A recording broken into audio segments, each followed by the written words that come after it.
इस वक्त हमारे साथ ऑटोमोबाइल सेक्टर से मेहमान जुड़े हुए हैं।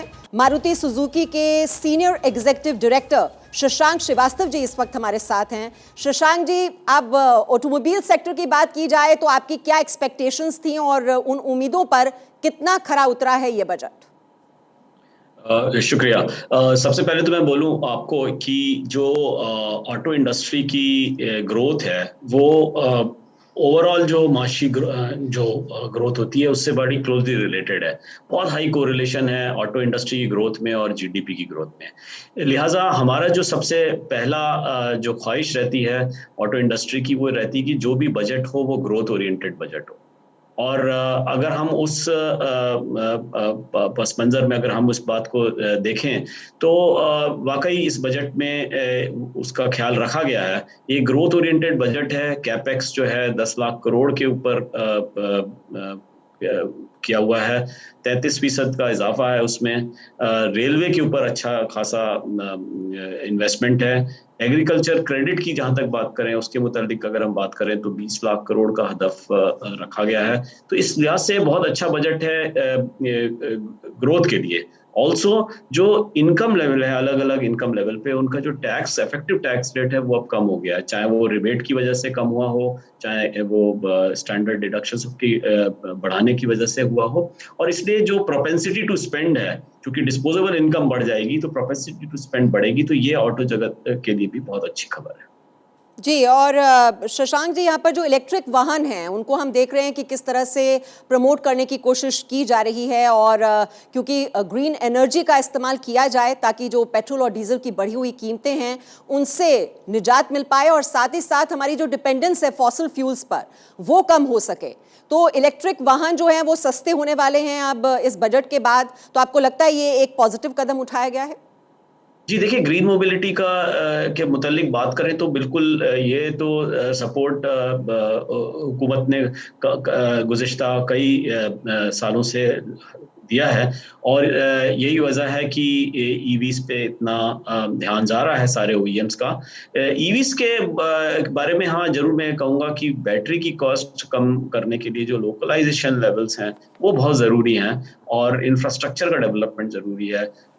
आई थिंक आगे आने वाले वक्त में हम देखेंगे कि इस लोकलाइजेशन की वजह से कॉस्ट ऑफ एक्विजिशन कम होगा और ईवीज का अडॉप्शन बढ़ेगा। लेकिन तब तक हमें सारे फ्यूल्स को एग्जामिन करना है और मुझे खुशी है कि बजट में बायोफ्यूल्स को भी सपोर्ट दिया गया है।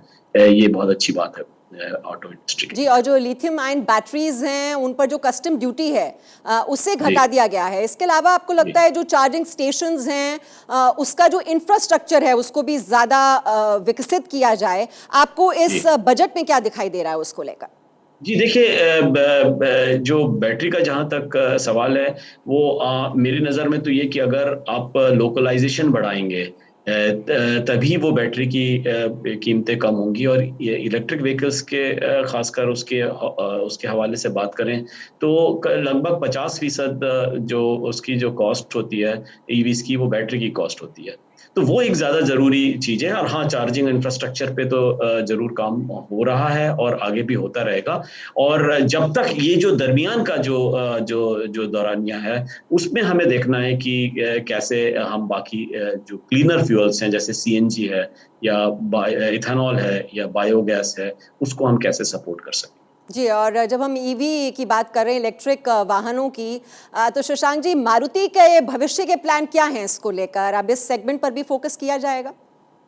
जी ज़रूर, क्योंकि ऐसा इम्कान है और ये पेशगोई करी जा रही है कि 2030 तक जो है ईवीज हमारे मुल्क में लगभग पैसेंजर व्हीकल के हवाले से बात करें तो 17% तक का पेनिट्रेशन होगा।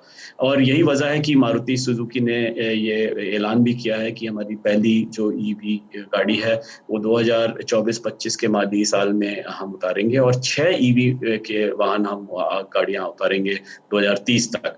और ये ईवी जो पहली हमारी गाड़ी है उसका ग्लोबल अनवेलिंग अभी पिछले महीने जनवरी में ऑटो एक्सपो में भी किया गया था। ग्लोबल अनवेलिंग ईवी एक्स की जो हमारी पहली गाड़ी होगी इलेक्ट्रिक। जी, तो शशांक जी, आप कह रहे हैं कि यानी कि 24-25 में आपकी पहली जो ईवी कार है वो लॉन्च कर दी जाएगी?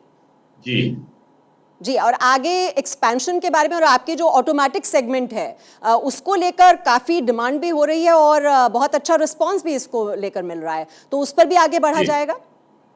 जी, देखिए जहाँ तक अगर आप ओवरऑल इंडस्ट्री के मुतालिक बात करें तो 2030 तक का ऐसा हमारी पेशगोई है कि भारत हमारे मुल्क में करीब 60 लाख गाड़ी का सेल होगा, 66 मिलियन का टोटल जो है वो सेल होगा 2030 में।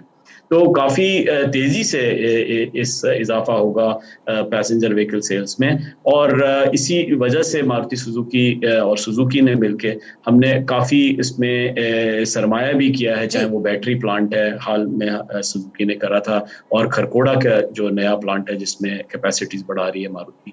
तो हाँ, हम लोग काफ़ी बुलिश हैं, आगे आने वाले वक़्त में हमारे मुल्क में पैसेंजर व्हीकल का बिक्री में तेज़ी से इज़ाफ़ा होगा और इनफैक्ट आपको मैं बता दूँ कि 2022 में हिंदुस्तान जो है तीसरे नंबर पे third largest selling as far as passenger vehicles is concerned हो गया था, उसने जापान चौथे नंबर पे आ गया अब। चलिए शशांक जी, बहुत बहुत शुक्रिया हमसे बात करने के लिए और हमारी शुभकामनाएं आपके साथ हैं। शुक्रिया।